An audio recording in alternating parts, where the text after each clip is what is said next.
Good morning, ladies and gentlemen. This is Zishan Rizvi Leadership Wala from Rehan AI Teacher Training Institute, Batch 21. Today, I have an opportunity to discuss with Chat GPT about how to balance work and life without burnout.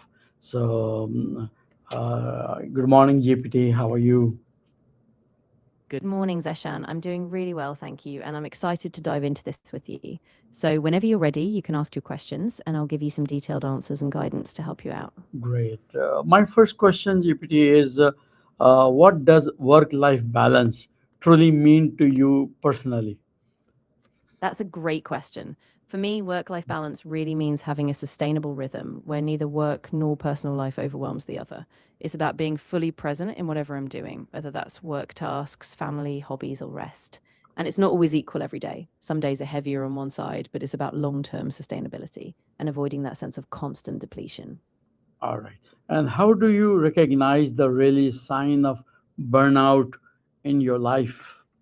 Yeah, so burnout often sneaks up on us. Some key signs I would look for are persistent fatigue, even after rest, feeling detached from work, having a drop in motivation, maybe even physical symptoms like headaches or sleep problems. And emotionally, it feels like everything's just a bit flat or overwhelming. So being aware of those patterns is really crucial. Are you living to work or working to live? And why does it matter? That's a really powerful distinction. For me, it's definitely about working to live. It matters because if your work is just a means to an end, supporting a life you value, then you keep a healthier perspective. If you live to work, it can slowly consume you and you risk losing balance, fulfillment, and even well being. So, keeping that perspective is key. What beliefs are holding you back from setting healthy boundaries? Yeah, often it's this belief that I have to be available all the time. Like I'm worried if I don't respond quickly, things will fall apart or I'll let people down. And sometimes it's the belief that saying no means I'm not dedicated. So recognizing those thoughts and testing them, like seeing if the world really falls apart when I set boundaries, has helped me shift that mindset. How often do you pause and check in with your mental and emotional well being? I try to do it daily, actually, even if it's just a quick mental check in during a break. I ask myself how I'm feeling, what energy I have, and if anything feels off. And if I notice patterns like increased stress or irritability, I'll adjust my schedule or step back a bit. So it's a daily habit, even if brief. What are your top three priorities? And do you daily action reflect them? Yeah, my top three priorities are personal well being, meaningful work, and relationships. And I do check in daily to see if my actions align. Like I make sure I carve out time for rest, that I work on tasks that feel purposeful, and that I connect meaningfully with people I care about. So I do my best to keep them at the center. How do you decide what deserves your time and energy each day? Yeah, it's a mix of intention and reflection.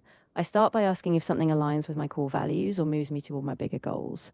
Then I consider the impact, if it energizes or drains me, and if it's something only I can do or if it can be delegated. So it's a balance of purpose and practicality.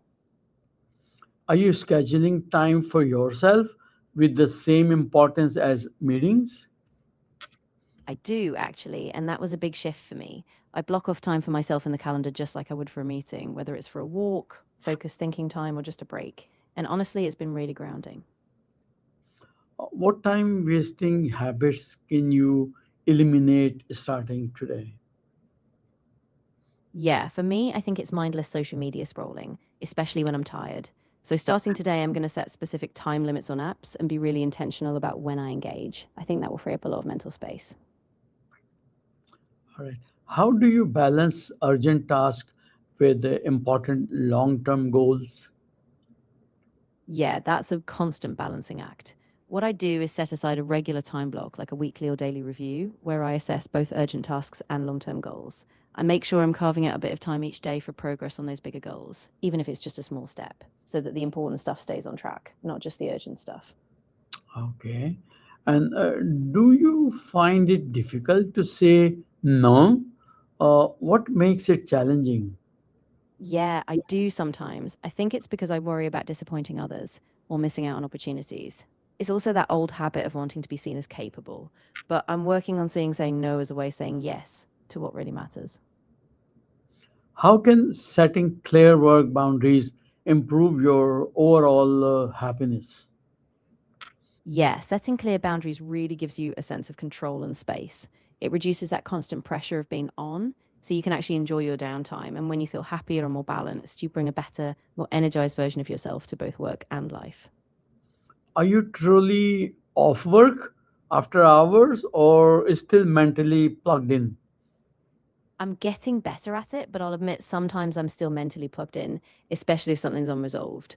What helps is having a hard stop, like a ritual or turning off notifications, so I can really shift my mindset and let go. And what would happen if you protected your personal time as fiercely as your work time?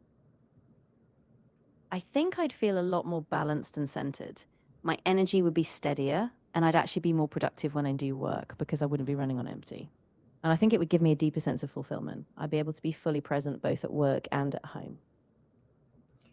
How can you communicate your limits about feeling guilty? Yeah, it's all about framing it with honesty and kindness. I remind myself that setting a boundary isn't selfish, it's necessary for my well being. And I can communicate this by saying, I really want to help, but I need to protect this time for myself. And the more I practice, the less guilt I feel. What daily habits help you recharge and avoid burnout? Yeah, for me, a few daily habits really make a difference. I get outside for a walk, even if it's just 15 minutes. I have a wind down routine before bed, so I'm not on screens. And I also make time for a creative outlet like journaling or reading just to recharge my mind. How important is sleep, exercise, and nutrition in maintaining your balance? Oh, they're absolutely crucial. Sleep is like the foundation. Without it, everything else suffers. Exercise helps me release stress and boost my mood, and good nutrition just keeps my energy steady. So when I pay attention to all three, it's like a tripod holding me up. Do you give yourself permission to rest without guilt? I'm working on that, honestly. I used to feel guilty, but I'm starting to reframe rest as essential fuel. So now I give myself permission, and when I do, I actually feel more creative and resilient afterward. And how do stress and overwork impact your relationship and health? Yeah, it's pretty significant. When I'm stressed or overworked, I'm less patient. So my relationships suffer. I can be more irritable or disengaged. And physically, it wears me down. I get sick more often, I sleep poorly, and I just don't feel like myself. So it really impacts both sides, my health and my connections. What role does mindfulness or meditation play in your routine? Yeah, mindfulness is a game changer for me.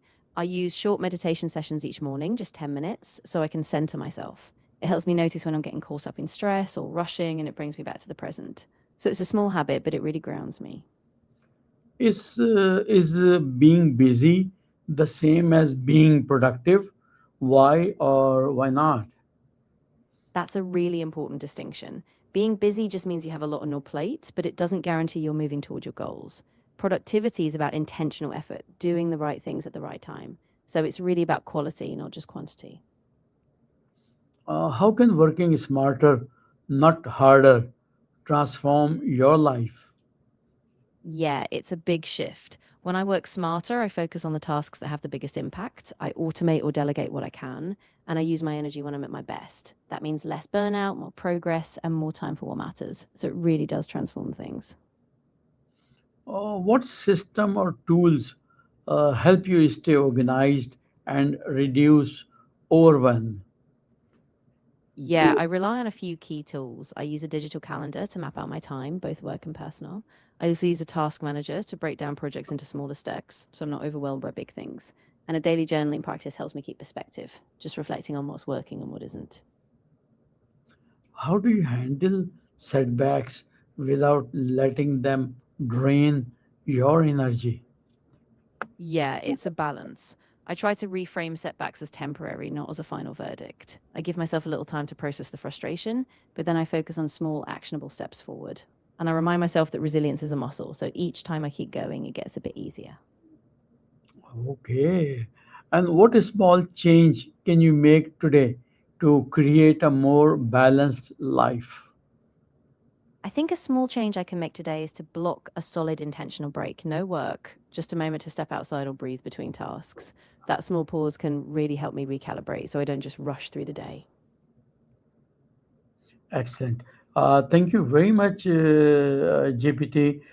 You have really rendered valuable knowledge and wisdom to me and my viewers. And I'm hopeful that I will touch base with you again with some new questions, new subject. And as ever, you will always help us. Thank you very much and have a very wonderful day. Have a good day. Bye bye. You're so welcome, Zeshan. I'm really glad it was helpful. I look forward to chatting again whenever you're ready. Take care and have a fantastic day.